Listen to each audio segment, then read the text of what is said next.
Praise Lord. നിങ്ങളെ എല്ലാവരെയും blessed മോർണിംഗിലേക്ക് യേശു ക്രിസ്തുവിന്റെ നാമത്തിൽ സ്വാഗതം ചെയ്യുന്നു.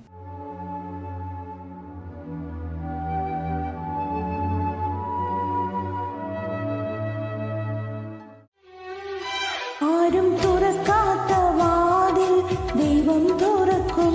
നീ പോകാത്ത വഴിയിൽ നിന്നെ നടത്തും. കാണാത്ത നന്മകൾ കാണുവാൻ ഇന്നും കരുതുന്ന കർത്താവ് കൂടെയുണ്ട്. ആരും തുറക്കാത്ത വാതിൽ ദൈവം തുറക്കും. നീ പോകാത്ത വഴിയിൽ നിന്നെ നടത്തും. കാണാത്ത നന്മകൾ കാണുവാൻ ഇന്നും കരുതുന്ന കർത്താവ് കൂടെയുണ്ട്. ആരും തുറക്കാത്ത വാതിൽ ദൈവം തുറക്കും. നീ പോകാത്ത വഴിയിൽ നിന്നെ നടത്തും.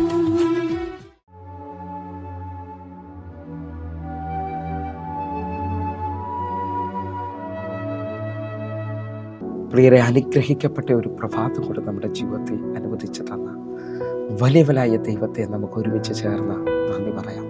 എത്ര പേർ പറയും, ഞാൻ നിന്നതല്ല, എൻ്റെ ദൈവം നിർത്തിയതാണ്.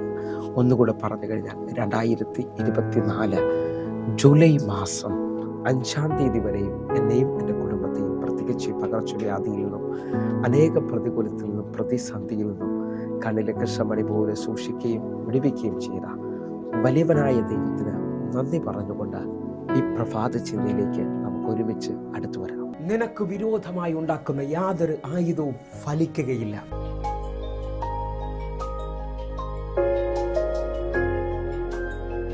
പ്രാരംഭവാക്യത്തിലേക്ക് യേശയ്യാ പ്രവാചകന്റെ പുസ്തകം 54-ാം അധ്യായം അതിന്റെ 17-ാമത്തെ വാക്യം. നിനക്ക് വിരോധമായി ഉണ്ടാക്കുന്ന യാതൊരു ആയുധവും ഫലിക്കുകയില്ല. ന്യായവിസ്താരത്തിൽ നിനക്ക് വിരോധമായി എഴുന്നേൽക്കുന്ന എല്ലാ നാവിനെയും നീ കുറ്റം വിധിക്കും.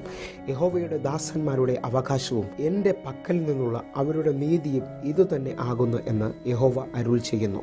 പ്രിയരെ, എല്ലാവർക്കും സുപരിചിതമായ വചനമാണ് ഈ പ്രഭാതത്തിൽ നാം ചിന്തിക്കുന്നത്. ഈ വാക്യത്തിൻ്റെ പ്രാരംഭവാക്യം മാത്രം നാം എടുക്കുന്നു.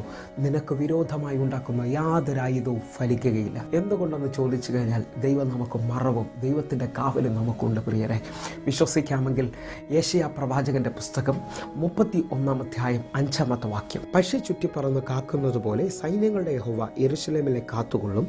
അവൻ അതിനെ കാത്തുരക്ഷിക്കും, നശിപ്പിക്കാതെ അതിനെ പരിപാലിക്കും. ഈ വാക്യത്തിലൂടെ പ്രഭാതത്തിൽ ദൈവം നമ്മോട് പറയാണ്, ഒരു പക്ഷി ചുറ്റിപ്പറന്ന് അല്ലെങ്കിൽ യെരൂശലേമിനെ കാക്കുന്നത് പോലെ എന്നെയും നിങ്ങളെയും അതിനെ നശിപ്പിക്കാതെ അതിനെ എന്നേക്കും പരിപാലിക്കേണ്ടതിന് ദൈവം നമുക്ക് ചുറ്റും കാവലായി നിൽക്കുകയാണ്. പ്രിയരെ, 91-ാം സങ്കീർത്തനം അതിൻ്റെ 4-ാമത്തെ വാക്യം പറയുന്നു, തൻ്റെ തൂവല് കൊണ്ട് അവൻ നിന്നെ മറയ്ക്കും, അവൻ്റെ ചിറകിൻ കീഴിൽ നീ ശരണം പ്രാപിക്കും, അവൻ്റെ വിശ്വസ്തത നിനക്ക് പരിചയം പലകയും ആകുന്നു. ഒരു തള്ളക്കോഴി ശത്രുവിൻ്റെ കയ്യിൽ നിന്ന് തൻ്റെ കുഞ്ഞുങ്ങളെ മറയ്ക്കുന്നത് പോലെ വലിയവനായ ദൈവം നമ്മെ ഓരോ ദിവസവും ഓരോ സെക്കൻഡിലും ദൈവം മൂടി മറച്ച് മുൻപോട്ട് നശിക്കാതെ സൂക്ഷിക്കുകയും പരിപാലിക്കുകയും ചെയ്യുകയാണ്. വിശ്വസിക്കാമെങ്കിൽ 91-ാം സങ്കീർത്തനം അതിൻ്റെ 10-ാമത്തെ വാക്യം കൂടെ പറയുന്നു, ഒരനർത്ഥവും നിനക്ക് ഭവിക്കുകയില്ല, ഒരു ബാധയും നിന്റെ കൂടാരത്തിൽ അടുക്കുകയില്ല. എത്ര പേർ ഈ പ്രഭാതത്തിൽ വിശ്വസിക്കുന്നു? എനിക്കും നിങ്ങൾക്കും വിരോധമായി ഉണ്ടാക്കുന്ന ഒരായുധവും ഫലിക്കുകയില്ല. അപ്പം പ്രശ്നമോ പ്രതികൂലമോ ഇല്ലെന്നല്ല, 100 കണക്കിന് പ്രതികൂലവും പ്രശ്നവും ഉണ്ടെങ്കിലും അതിൻ്റെ മധ്യത്തിൽ കണ്ണിലെ കൃഷ്ണമണി പോലെ എന്നെ സൂക്ഷിക്കുന്ന ഒരു ദൈവമുണ്ട്. പ്രിയരെ,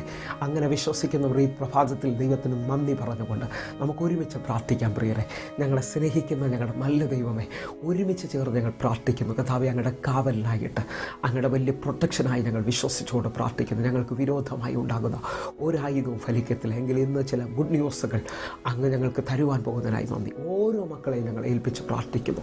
അത്ഭുതമായ വിടുതലുകൾ സംഭവിക്കട്ടെ, അത്ഭുതമായ വഴികൾ തുറക്കട്ടെ. കർത്താവ് അത് ചെയ്തതിനായി നന്ദി. ആമേൻ, ആമേൻ. പ്രിയരെ, ഈ പ്രഭാത സന്ദേശം നിങ്ങൾക്ക് അനുഗ്രഹമാകുന്നു എങ്കിൽ എന്നെ കേൾക്കുന്നവരെ യൂട്യൂബ് ചാനലുകൾ സബ്സ്ക്രൈബ് ചെയ്യും, അതേപോലെ തന്നെ ഫേസ്ബുക്കിലേക്ക് നിങ്ങൾ ജോയിൻ ചെയ്യണമെന്ന് ഓർപ്പിക്കുന്നു. അതേപോലെ തന്നെ എല്ലാ ദിവസവും നമുക്ക് സൂമിൽ ആരാധന നടക്കുന്നു. നിങ്ങളെയും ക്ഷണിക്കുകയാണ്, കടന്നു വരണമെന്ന് ഓർപ്പിക്കുന്നു. എങ്കിൽ ഈ പ്രഭാതം ഏറ്റവും അനുഗ്രഹമായി തീരട്ടെ. God bless you. ആമേൻ.